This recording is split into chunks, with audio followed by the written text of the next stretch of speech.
আসসালামু আলাইকুম বন্ধুরা, আপনারা কেমন আছেন? আশা করি ভালো আছেন। মোরা আজকে বাগানে বই আম বানানি খাম, এই জন্য আম কত বিঘা আসতে পারে এরপর দিয়ে লইছি। আমগুলো সেলতে আছি সুন্দর করে।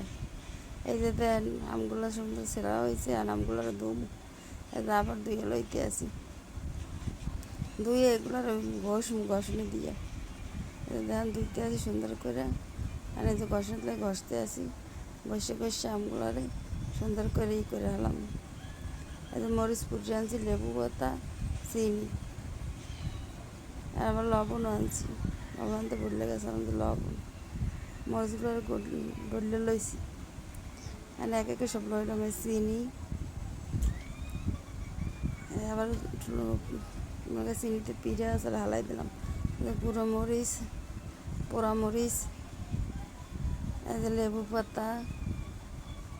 এই গরমে মুখো মতো কেনা আম বানানোই খাইতে পছন্দ করেন বাগানে বসে সবাই মিললে। এদের সব মিলে আর মাহাম দেখে জিভে জ্বলাই গেছে। খাইতে অনেক মজা হয়েছে, টক ঝাল মিষ্টি, সেই টেস্ট, অনেক স্বাদ। আমরা এরকম কিরম আম বানানি বাগান বই খাইতে পছন্দ হয়। আমি এবার একটু লবণ দেখলাম, চিনি দেখলাম, চিনি একটু কম হয়েছে, আটটা চিনি দেওয়া লাগবে। বুঝছেন বন্ধুরা? এই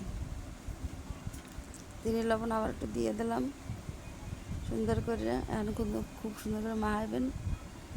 মাহাইয়া এখন আমরা খাবো।